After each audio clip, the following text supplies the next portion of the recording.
जय हिंद क्लास। स्वागत है आपका अपना YouTube channel IGNOU history education channel में आपका स्वागत है। हमने शिशुनाग वंश के बारे में पढ़ा, जिसका उत्पत्ति सन 412 ईस्वी से लेके 344 ईसा पूर्व में उनका कार्यकाल रहा, उनकी उत्पत्ति हुई, वो वंश के शासन चलाए। उसमें शिशुनाग वंश के हमने पढ़ा था। शिशुनाग वंश के अंतिम शासक नंदी वर्मा के बारे में हमने पढ़ा। नंदी वर्मा के बाद क्या हुआ, शिशुनाग वंश खत्म हो गया, जिसमें हम एक ट्रिक दिए थे, वो ट्रिक याद कीजिए थोड़ा सा। हिस्टोरी, ठीक, उसमें हम दिए थे हसीन मसूद शाह, ठीक, जिसमें हरियंक वंश पढ़ लिए, शिशुनाग वंश, हसीन मसूद शाह, जिसमें हरियंक वंश, शिशुनाग वंश के बारे में हमने पढ़ा, जिसका अंतिम शासक जिसमें था शिशुनाग वंश के जो अंतिम शासक जो थे नंदी वर्मा थे। नंदी वर्मा के बाद हम क्या पढ़े, इस वंश के अंतिम शिशुनाग वंश के अंतिम शासक नंदी वर्मा। इतना तक हम पढ़े थे, जिसमें हम शिशुनाग वंश खत्म हुआ। अब हमें पढ़ना है जिसमें अजात शत्रु का भी जिक्र किया गया। अब हम पढ़ना है नंद वंश की। नंद वंश क्या है, इसका उत्पत्ति कैसे हुई। शिशुनाग वंश के अंतिम शासक जो थे नंदी वर्मा, जिसकी हत्या महापद्म नंद ने कर दी शिशुनाग वंश की स्थापना पर।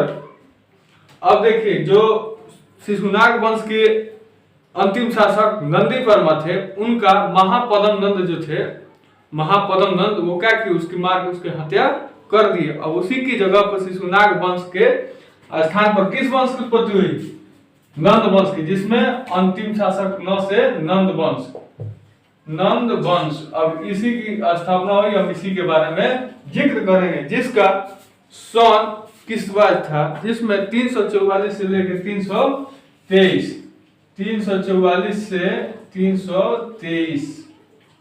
323 ईसा पूर्व, इसी के बारे में हम जानकारी लेंगे। बार बार हम एक ही वीडियो में एक बात करते हैं, जिसमें कि YouTube के थंबनेल पे हमने क्या किया है, जो टॉपिक पढ़ाते हैं वो टॉपिक उसमें लिखे हुए हैं, स्पष्ट दिखता है। लेक्चर 42 तक का वीडियो अपलोड था। अभी जो है लेक्चर 43 का वीडियो अपलोड होने वाला है। अब हम पढ़ेंगे महापद्म नंद कौन थे, नंद वंश की स्थापना कब हुई, नंद वंश में कौन कौन से शासक आए। अब चलिए उसी के बारे में हम जिक्र करते हैं। इस वंश की सर्वाधिक महाशक्तिशाली संस्थापक महापद्म नंद थे। अब देखिए, नंद वंश के संस्थापक कौन थे, नंद वंश के सर्वशक्तिशाली महापद्म नंद, ये क्या हुए, संस्थापक हुए। किसकी, संस्थापक, ये किसके संस्थापक हुए, नंद वंश के संस्थापक महापद्म नंद।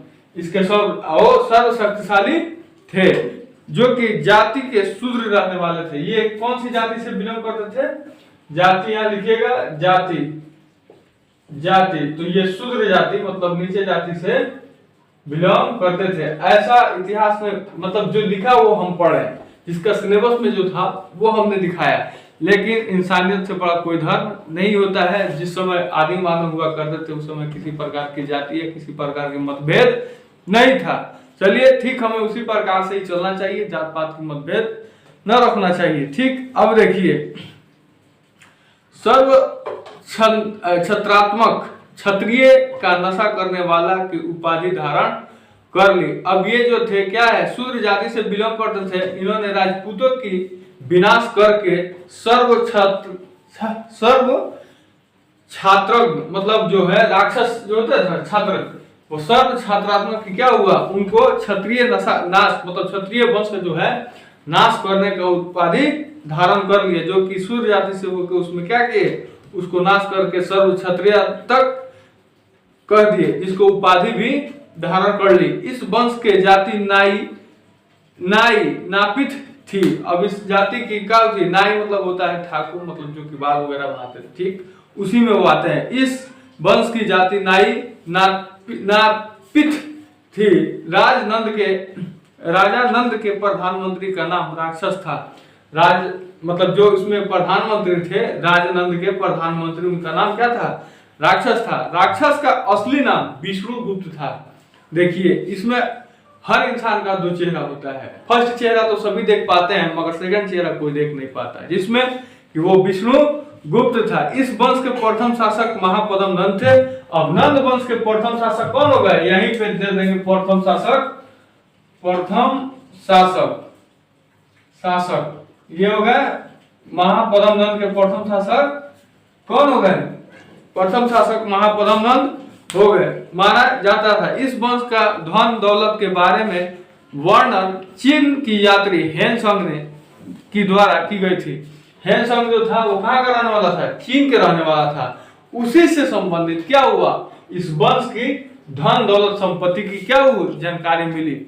यात्री था वो हिंदुस्तान मतलब आया था, कहां से, चीन से। वो हेनसंग उसका नाम रहा और ये इन्होंने क्या किया, इसकी धन संपत्ति दौलत का क्या किया, जानकारी दिया। इस वंश के शासन काल में उपवर्ष, वर्ष, रुचि, वर्ग, कटायन, जैन विधान जन्म लिया गया था। इसमें देखिए हर वंश में किसी न किसी प्रकार का कोई ना कोई विकास हुआ है। ठीक उसी प्रकार इसमें भी इस वंश के शासन काल में उपवर्ष, वर्ष, रुचि, वर्ग, कात्यायन जैसे विधान का जन्म लिया था। इस वंश के शासक ने एक राष्ट्र के विचारधारा दिया था। इस वंश के राजधानी पाटलिपुत्र भी रहा है। देखिए वैशाली पाटलिपुत्र से संबंधित हमने कई बार कितने शासक को क्या किए थे, जानकारी दिए थे कि वो वैशाली पाटलिपुत्र राजधानी बनाया था। ठीक उसी प्रकार नंद वंश का भी राजधानी में जो नंद वंश के संस्थापक थे महापद्म नंद, वो कहाँ ले गए, पाटलिपुत्रा, जो कि हमारे बिहार की राजधानी पटना है, उसी के जगह पाटलिपुत्रा, वहीं पे अपना क्या किए, राजधानी बसाए।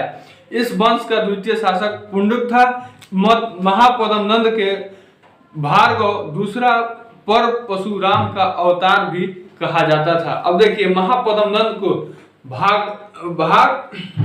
भार्गव, महापद्म नंद के भार्गव का दूसरा परशुराम का अवतार भी कहा जाता है। इस वंश के समय मगध राजनीतिक दृष्टि से अत्यंत शक्तिशाली साम्राज्य बना था। अब देखिए उस समय जो था राजनीतिक में सबसे शक्तिशाली कौन था, अत्यंत शक्तिशाली मगध राजनीतिक दृष्टि से अत्यंत शक्तिशाली साम्राज्य बन गया, एक साम्राज्य बना। साम्राज्य के महापद्म नंद से पहले शासक थे जिन्होंने गंगा घाटी के सीमाओं पर अतिक्रमण का विजय पर्वत के दक्षिण तय विजय पताका लहराई। और देखिए विजय के पताका लहराई मतलब पताका यानी झंडा होता है, ठीक। उन्होंने क्या किया, विजय जब पा लिया तो उसमें गंगा नदी के किनारे क्या हुआ, उन्होंने अपना पताका लहराई।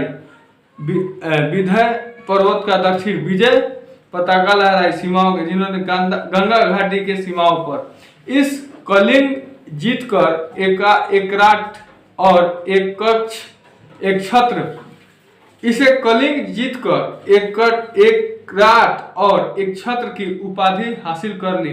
इसकी कलिंग जीतकर पूरी तरह से मगध नहीं मिल पाया। इस वंश का अगला शासक घनानंद था।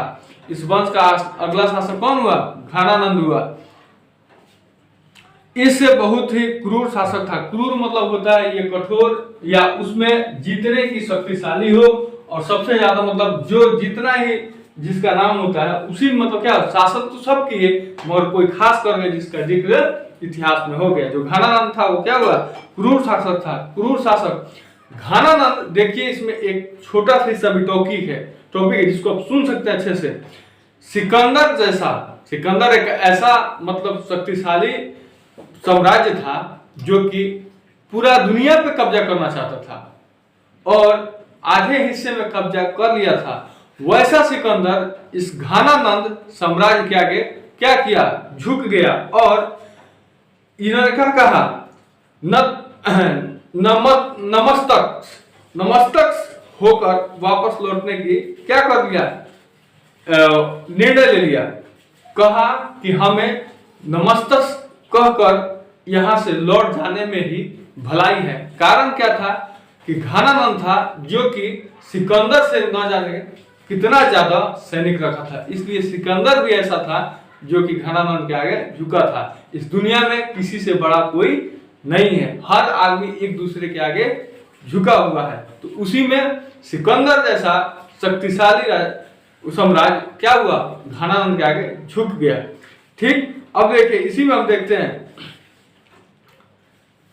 जिसका वंश घनानंद था वह बहुत ही क्रूर शासक था, इसलिए कलिंग ने नहर का निर्माण का कार्य करवाया था। अब जब ये हो गया, घनानंद जब अपना शासन चलाने लगे तो उन्होंने क्या किया, एक नहर खुदवाने का शासन किया। आज भी हम देखते हैं कि हमारे गांव से 2-4 किलोमीटर हटके नहर रहता है, जिसे हमें कृषि करने में क्या होती है, सहूलियत होती है। ठीक, तो वो नहर का कौन सा कार्य किया था, नहर का उत्पत्ति उसी समय से हुआ था, जिसमें आगे चलकर और सारे वायसराय जब बने, अंग्रेज के गुलाम दुश्मनों को पढ़ना है, तो उसी समय नहर का खुदाई या निर्माण कराया। कौन, घनानंद। नहर का कार्य कौन किया, घनानंद। इस वंश के सबसे लालची एवं धन संग्रही शासक घनानंद गिना जाता है। अब देखिए नंद वंश में सबसे कौन सा लालची राजा, चाहे धन संग्रही शासक घनानंद को माना था, यानी धन दौलत में भी ज्यादा था और लालच भी इसके अंदर बहुत ज्यादा थी। जबकि सिकंदर भारत पर आक्रमण किया और उस समय नंद वंश का अंतिम शासक घनानंद हो गया।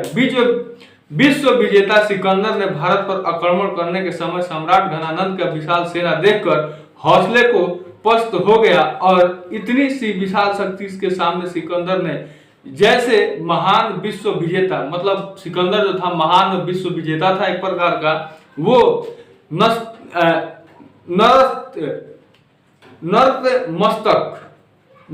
मस्तक होकर, मतलब क्या हुआ, अपने आप से उन्होंने झुककर वापस लौटने की क्या की, एक इच्छा धारण की। मतलब उन्होंने सोचा कि हम अब यहाँ से लौटने में ही हमारे क्या होगी, भलाई होगी, जिसका हमने बोला इसके पहले भी। तो उन्होंने क्या किया, सिकंदर घनानंद के अधिक सैनिक देखने के कारण वहां से झुक के वापस सिकंदर चला आया। सिकंदर ने भारत के जाने के बाद मुगल साम्राज्य पर अर्थव्यवस्था और अशांति फैला दी। मतलब अर्थव्यवस्था होता है कृषि से संबंधित अर्थव्यवस्था, जो कि लेन देन होता है, उसी में क्या किया, अशांति फैला दिया और प्रजा घनानंद के अत्याचार पर ग्रस्त थे और पूरे राज्य में आज कर अराजक फैला हुई थी।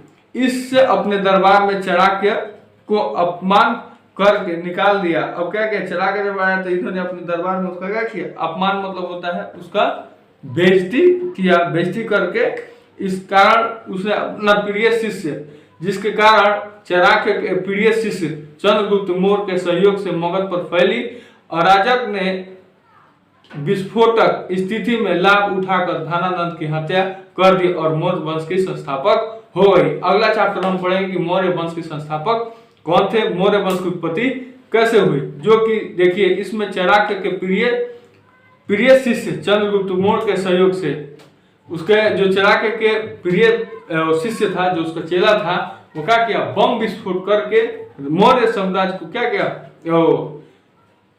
सिकंदर घनानंद की क्या किया, उड़ा दिया, बम से उसको मार दिया, उसकी अंतिम संस्कार हो गई। उसके बाद में क्या किया, मौर्य वंश की स्थापना कर दिया, उठाकर मतलब लाभ उठाकर, उस बम विस्फोट का लाभ उठा करके घनानंद को मार दिया और हत्या करने के बाद इसको मौर्य वंश की स्थापना कर दी। अगला चैप्टर में हम पढ़ेंगे मौर्य वंश की स्थापना तथा उसके पूर्व भारत विदेशी आक्रमण, फारसी आक्रमण से संबंधित इस प्रकार की जानकारी हम लेंगे। मौर्य वंश क्या है इसके बारे में हम पढ़ेंगे। उससे पहले सिकंदर की कहानी आपने सुना होगा, सिकंदर कौन था, इस पे मेरी एक स्पेशल वीडियो जाएगी। सिकंदर ही बहुत शक्तिशाली राजा था, उसने क्या किया कि पूरे विश्व पे विजेता पाने की चाहत की, मगर ऐसा हुआ नहीं। ठीक, तो सिकंदर का ही एक मुख्य टॉपिक मेरा अलग से उसका वीडियो जाएगा, जिसमें कहानी से संबंधित होगी, मोटिवेट भी होगा।